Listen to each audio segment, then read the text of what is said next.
gente, tudo bem com vocês? Espero que estejam todos bem, com muita saúde, tá certo? Na aula de hoje, gente, a gente vai dar continuidade, né, à aula de ontem, tá? Que a gente começou a falar sobre as condições subjetivas do pagamento, né? Então, nós estamos estudando aí a teoria geral do pagamento, né? E ontem foi abordada as condições subjetivas, que é aquelas que dizem respeito aos sujeitos do pagamento, ou seja, o acipiens, que no caso seria o credor, né, o sujeito passivo do pagamento, consequentemente o sujeito ativo da obrigação, tá certo? E o solvens, que seria aí o devedor, né, que é o sujeito ativo do pagamento e consequentemente o sujeito passivo da obrigação, né?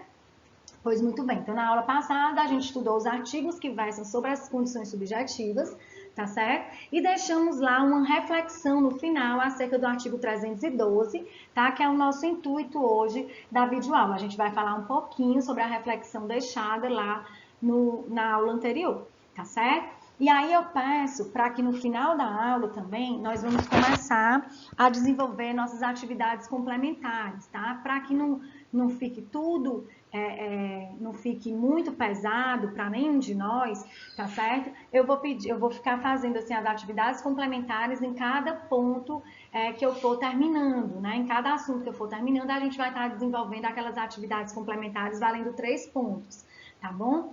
Então, hoje eu vou pedir para vocês fazerem aí um mapa conceitual sobre as condições subjetivas do pagamento. Tudo bem? E aí vocês vão ter aí 3 dias úteis para estarem me devolvendo esse mapa conceitual, tá certo?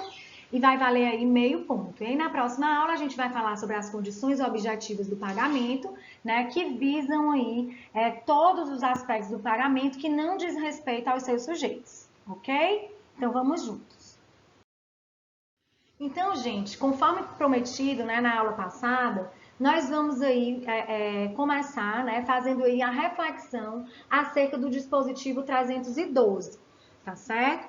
Que aduz o seguinte: se o devedor pagar ao credor, tá?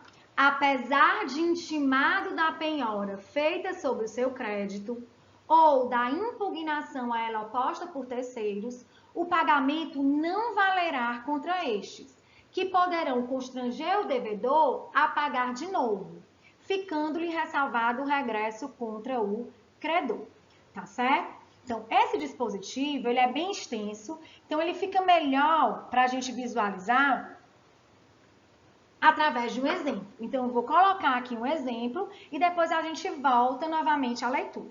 Tudo bem? Então, vamos lá. Então, André, tá certo? Deve aí R$ 1.000 a João.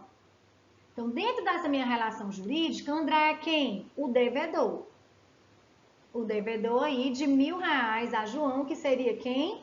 O credor, tá certo? André é devedor de R$ 1.000. Nada impede que João tenha dívidas, tá? Ele tem esse crédito a receber de André, mas nada impede que ele tenha dívidas. Então, digamos que Mévio, tá? Seja um dos credores de João, ou seja, que João está devendo aí a Mévio R$ 1.000 também, tá certo? Inclusive, essa dívida de João já venceu, o que fez com que Mévio ingressasse aí com ação de cobrança em relação a João, exigindo aí o pagamento desses R$ 1.000, tá? Como João não tinha bens suficientes a ser penhorado a fim de pagar Mévio, tá? O juiz, sabendo que João tinha um crédito a receber por parte aí de André, resolve, tá certo? Penhorar, intimar André a penhora desse crédito, tá? Então, Mévio, né, através dessa ação de cobrança, tá certo? O juiz intima André da penhora sobre o crédito que ele tem para com João. Ele diz o quê? O que quer dizer isso? Ele diz, olha, André, você não pode pagar o João. Por quê? Porque esse seu crédito de R$ 1.000, ele deve ser pago para o Mévio, porque João está lhe devendo R$ 1.000. Então, bem aí, gente, André está sofrendo uma constrição judicial, ou seja, o seu crédito ele fora penhorado, o que faz com que André não possa pagar o João, tá certo? Se ele paga o João, mesmo sendo intimado da penhora, ele corre o risco de pagar de novo. É o que a gente chama e vai incidir aquela máxima que diz: quem paga mal, paga duas vezes. Então, se o André, mesmo intimado da penhora, tá certo? Paga João, ele pode incorrer no risco de pagar novamente, tá certo? Muito bem. Bem, mas, gente, mesmo assim, a dívida que André tem em relação a João, ela vai vencer, não vai? Então, para que André, tá, que não pode agora quitar sua dívida por João, porque o seu crédito, esse crédito que ele deve está penhorado, ele deve consignar o pagamento, a fim de não incorrer nos efeitos da mora. Então, o que significa essa consignação? Que a gente vai ver em ensinos dos próximos capítulos daqui a algumas semanas, né? Consignação significa depósito, tá certo? Então, André, ele deve depositar esse valor devido até que essa celeuma aí entre João e Mévio venha a ser resolvido, tá certo? Então, André, para se livrar dos efeitos da mora, ele consigna esse valor até que seja resolvido aí o litígio entre João e Mévio, tá certo? Então, vamos ao nosso exemplo. Diante desse exemplo, vamos voltar aqui à leitura do artigo 312 para ficar bem legal a compreensão do mesmo, tá bom? Então, vamos lá. Se o devedor pagar ao credor, então, quem é o meu devedor no meu exemplo? André. Então, se André pagar ao credor, que é quem? João, tá? Apesar de intimado da penhora feita sobre o seu crédito, então a gente viu que Mévio, né, através da ação de cobrança, intimou André, tá certo? Em relação à penhora feita sobre esse crédito que ele deve a João, que seria aí os R$1.000. E apesar de intimado da penhora, André pagou os R$1.000 a João, mesmo sem poder. Aí o que vai acontecer? O pagamento não valerá contra este. Então, esse pagamento que André fez, tá? Para o João, certo? Não valerá. Por quê? Porque André fora intimado a penhora por Mévio, tá? Ficando-lhe, então, não terá eficácia, tá? Que poderão constranger o devedor a pagar de novo. Ou seja, o Mévio pode obrigar André a pagar de novo esses R$1.000 que estavam lá penhorados para ele, Mévio. Tudo bem? Porque quem paga mal, paga duas vezes. Ficando-lhe ressalvado o regresso contra o devedor. Ou seja, André pagou mal porque pagou ao João, foi aí, né? Foi aí solicitado a pagar de novo por Mévio, então ele pagou aqui duas vezes, pagou mal, né? Pagou primeiramente a João, que não podia, depois Mévio exigiu que ele o pagasse, tá? Novamente. E aí, ressalvado aí o regresso contra o credor, ou seja, André pode exigir aquilo que ele pagou a João, pode dizer para o João assim: olha, João, o Mévio veio me cobrar o que lhe era devido, tá? E eu lhe paguei aqueles R$1.000 de forma equivocada. Eu estou querendo de volta esses R$1.000. Entendido? Ok.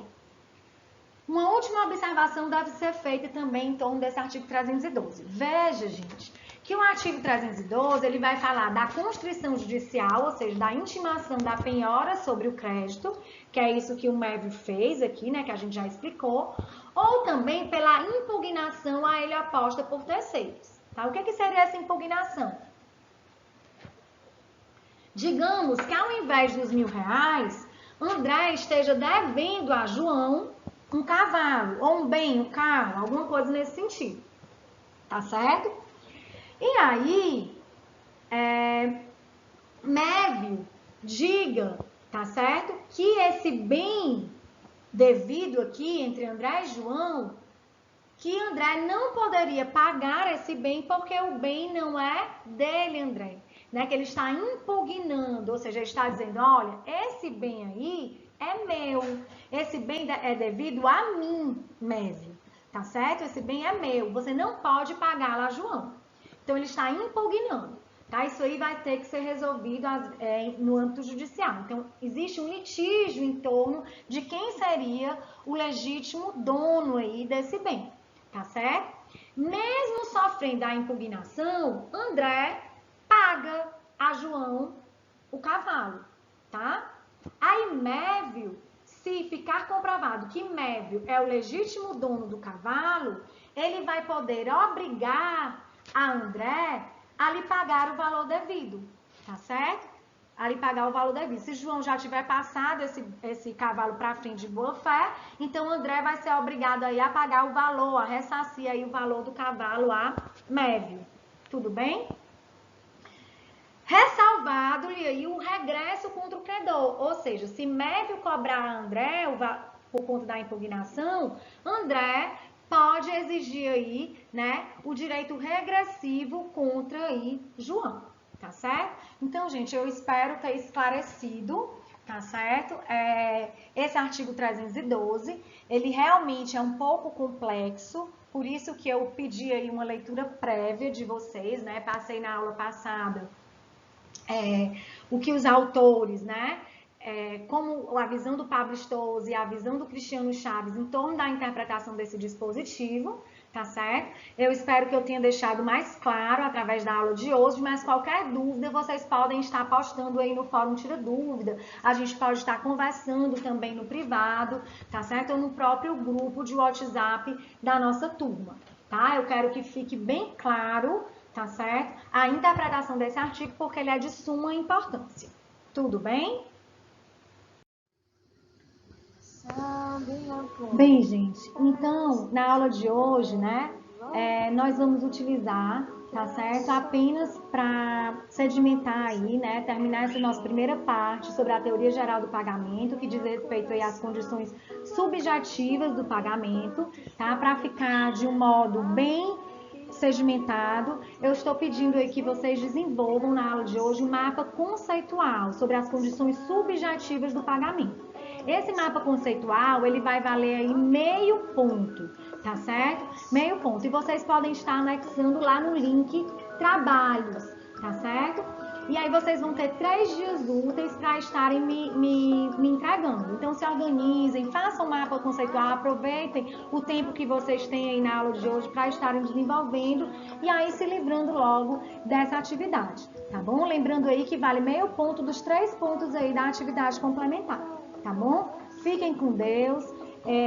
Qualquer coisa eu estou por aqui, tá certo? Um beijo grande no coração e a gente termina aí com esse samba lindo aí da Malu Magalhães, tá bom? Beijo grande e até a próxima. Tchau, gente!